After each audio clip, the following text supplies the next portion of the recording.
This is Ian Lamont, author of Google Drive and Docs in 30 minutes. Today, I'm going to show you 3 ways to add a contact to Google Contacts from a web browser. If this video helps, please subscribe and like the video. Let's get started. So there's 2 easy ways to do this. And the first one is within Gmail, open up an email and then hover over the person who sent it or the company that sent it.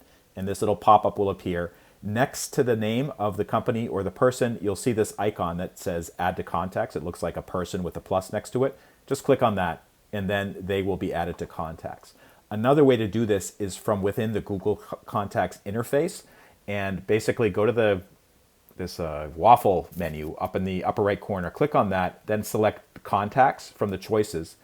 The Contacts app will show up. So this is, for instance, this is the contact I just added from Gmail, but there's another way you can do it. You can actually import a CSV containing some names. So let's go to import. It's on the left side here.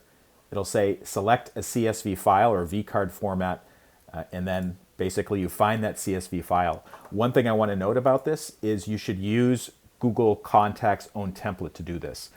So here is an example of a CSV file, comma separated values file that I downloaded from Google Sheets. It has a bunch of contacts in it. I'm going to open that up, and it says file successfully uploaded. Click import below to start importing. So I'm going to import it. There's only 3 contacts there. Here are the 3 contacts, and now they are in Google Contacts. And by the way, I could do this with a much larger spreadsheet, a CSV file with hundreds or even thousands of contacts, and they would all be flowed into Google Contacts. That's a really easy way to do it. There's one other way to add a Google Contact from the desktop, and that is just to click the blue button up here that says Create Contact.